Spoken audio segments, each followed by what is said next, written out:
Student, today we are going to discuss your chemistry third chapter, atoms and molecules. Student, the reaction of two or more substances to give the products is governed by certain laws. Okay, and these laws are called laws of chemical combinations. These laws of chemical combinations are law of conservation of mass or matter, law of constant proportion, law of multiple proportion, law of reciprocal proportions, Gay-Lussac's law of combining volumes. Okay. Now we discuss about law of conservation of mass. Okay. This law was discovered by Anthony Lavoisier, okay, in 1774. And according to this law, during a physical or chemical change, the total mass of the product remains equal to the total mass of the reactants. I'm saying once again, during a physical or chemical change, the total mass of the products remains equal to the total mass of the reactants. In other words, there is neither increase nor decrease in total mass of the matter during a physical or chemical change. Law of conservation of mass is also referred to as law of indestructibility of matter. That is, the matter is neither created nor destroyed in a chemical reaction. For example, we take 100 gram of calcium carbonate, okay, and when it totally decomposed or completely it is heated, then we get 56 gram of calcium oxide and 44 gram of carbon dioxide. That's the total mass of the product, that is 56 and 44, that equal to 100 gram, is equal to the total mass of the reactant, that is 100 gram. There is no change of mass during the chemical reaction, okay, and the mass remains the same or conserved. Clear? Now we discuss about law of constant proportion. Okay. According to this, a pure chemical compound always contains the same elements combined together in a same proportion by mass. A pure chemical compound always contains the same elements combined together in the same proportion by mass. Okay, for example, water is a compound and which always contains the same two elements, hydrogen and oxygen, and in the same constant proportion, that is 1:8 by mass. Okay. The law of definite proportion is true regardless of the source of the sample, which may be obtained from a natural source or prepared in the laboratory or in a factory, and regardless of the method of analysis that is used. Thus, the chemical composition of the given pure substance is just as definite and characteristic property of the substance as any of the other physical properties. For example, water, we obtain water from different sources like rain, whale, sea, river. Okay, but will always consist of the same two elements, hydrogen and oxygen, and its ratio always will be 1:8. So a pure chemical compound always contains the same elements and combined together in a same proportion by mass. Clear? Now student, we are going to say about Dalton's atomic theory. Okay. According to Dalton's atomic theory, a sample of an element consists of many tiny particles called atoms. Okay, and atoms can neither be divided, destroyed, or created. Even during any chemical reaction, atoms only combine to form new products. Okay, and atoms of the same element are identical in all respects, that is, shape, size, mass, and other physical chemical properties. Atoms of different elements are characteristically different in all respects. That is, it will be shapes, sizes, masses, and other chemical properties. Okay. So, student, atoms of the same element are identical in all respect, and atoms of the different elements are characteristically different in all respect. Clear? Atom is the smallest unit that takes part in chemical combination. Atoms combine in the ratio of the whole numbers to form compounds. The relative numbers and kinds of atoms are constant in a compound. Okay, but there are some limitations in Dalton's atomic theory. Okay, or drawbacks of Dalton's atomic theory. So, according to this, the atom, we know, according to Dalton's atomic theory, the atom is indivisible. But the modern scientific investigators says that atoms have clearly shown that they can be split into electrons, protons, and neutrons. The occurrence of isotopes, that is, isotopes means atoms of the same element having different masses, they are called isotopes. For example, there are three isotopes of oxygen and having the masses of 16, 17, and 18. Okay, so occurrence of isotopes has conclusively proved that the atoms of the same element are not alike. Okay, the postulate that atoms of different elements have different masses is not true. For example, there are atoms of different elements have the same mass, such as argon 40 and calcium also 40, and these atoms are called isobars. So, postulates say that atoms of different elements have different masses, but this is not always true. Okay. It failed to explain why atoms of different elements show the different properties like mass, size, valency. Okay? And it failed to explain how and why atoms of different elements combine together to form compound atoms or molecules. Okay, and it also doesn't explain the nature of binding forces that keep the atoms together in a compound atom or molecule. Okay, and moreover, Dalton's atomic theory fails to explain the Gay-Lussac's law of combining volume, which states that under standard conditions of temperature and pressure, gases combine in simple ratio by volume, and the volume of the product, if gaseous, also bears the simple ratio of the volume of reactants. Okay, this is Gay-Lussac's law, but Dalton's atomic theory fails to explain this. Okay, student. Student, now we discuss about atom. Okay, what is atom? Atom is the smallest particle of an element which takes part in chemical reactions. Atoms is the smallest particle of an element which takes part in chemical reactions. And according to modern atomic theory, an atom is the smallest particle of an element which takes part in chemical reactions. It maintains its identity throughout all physical and chemical changes.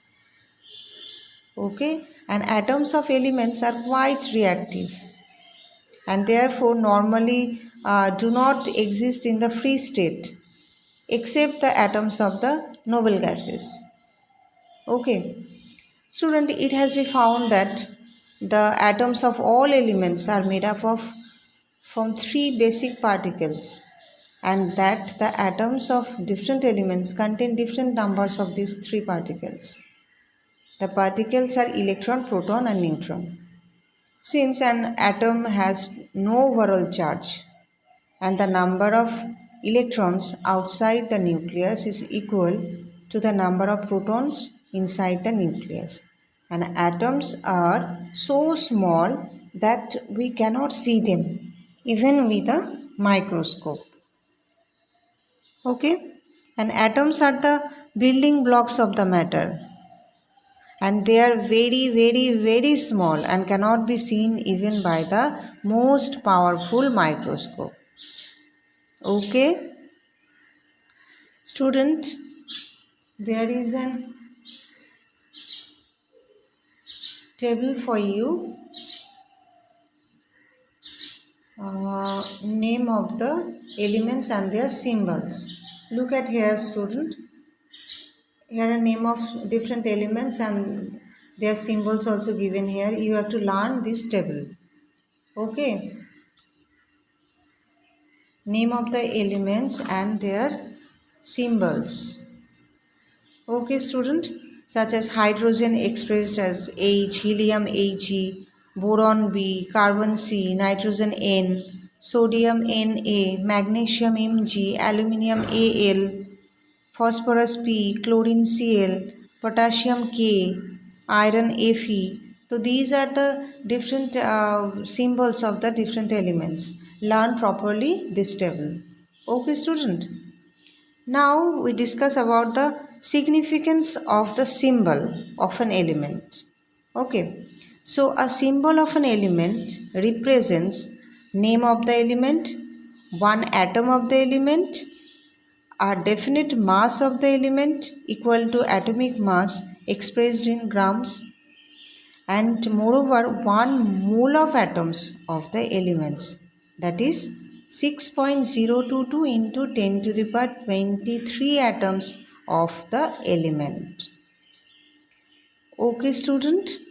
So a symbol of an element represents name of the element, one atom of the element, a definite mass of the element equal to atomic mass expressed in grams, one mole of atoms of the element, that is 6.022 into 10 to the power 23 atoms of the element. Okay. For example, the symbol N, that means nitrogen, stands for the element nitrogen, one atom of nitrogen, 14 gram of nitrogen, and a mole of nitrogen atoms, that is 6.022 into 10 to the power 23 atoms of nitrogen atoms. Okay. So student, atomic mass. The atomic mass unit is defined as the quantity of mass equal to 1/12 of the mass of an atom of carbon 12. I'm saying once again, the atomic mass unit is defined as the quantity of mass equal to 1/12 of the mass of an atom of carbon 12. Okay, and relative atomic mass. The relative atomic mass of an element is expressed as the number of times of an element of that atom is heavier than 1/12 of an atom of carbon C12. And so we can express as atomic mass of an element equal to mass of one atom of the element divided by 1/12 mass of carbon C12. Okay. And gram atomic mass. The atomic mass of an element when expressed in gram, this is called gram atomic mass of that element. So number of gram atoms equal to mass of the element in gram by atomic mass of the element. For example, gram atoms present in 40 grams of calcium, that equal to mass of calcium we know 40 gram, and atomic mass of calcium will also be 40. So number of gram atoms equal to mass of calcium in gram by atomic mass of calcium. So that means 40 by 40, that is equal to 1. Okay, so number of gram atoms equal to mass of the element in gram by atomic mass of the element. Okay,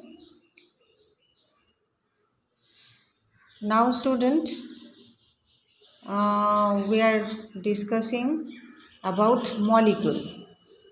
Okay, a molecule is the smallest particle of an element or of a compound which can exist alone or freely under ordinary conditions and shows all the properties of that substances. So, a molecule is the smallest particle of a substance, that it may be element or compound, which can exist in free state under normal conditions and exhibits all the physical and chemical properties of that substance.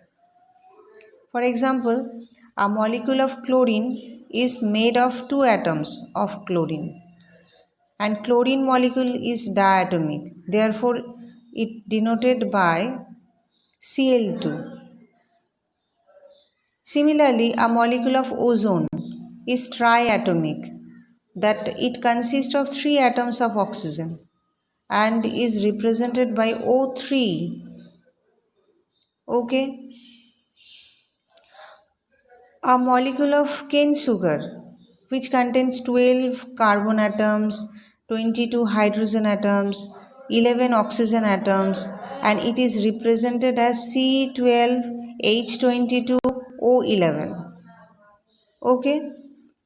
And student, total number of all types of atoms in one molecule of a substance is called atomicity.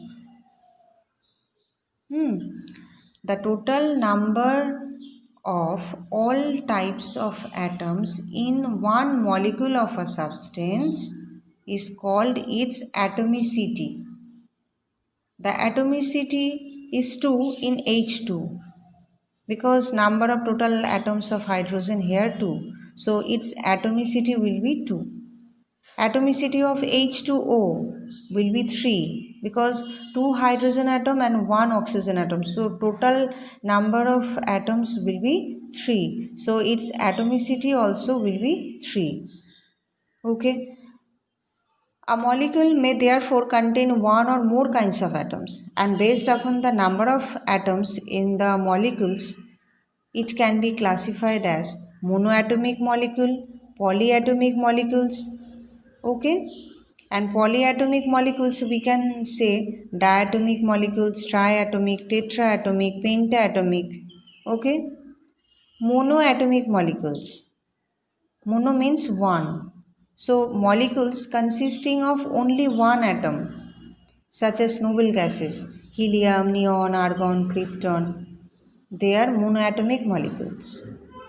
And polyatomic molecules, they contain more than one atoms. It may be 2, 3, 4, 5, 6. Okay. So diatomic molecules, these molecules consist of two atoms, either same as in the hydrogen, that is H2, Cl2, chlorine, oxygen, O2. Okay, or it may be different atoms also. For example, hydrogen chloride, that is HCl, carbon monoxide, CO, sodium fluoride, NaF. Okay, and triatomic molecules, these molecules contain three atoms. Okay, and molecule consisting of same kind of the atoms, such as O3, CO2, H2O, H2S. Okay, And tetraatomic molecules, these molecules consist of 4 atoms. For example, phosphorus, PCl3. Okay. And ammonia, NH3. Phosphorus, P4. Pentatomic molecules, these molecules consist of 5 atoms. For example, CH4, HNO3, CCl4. Okay.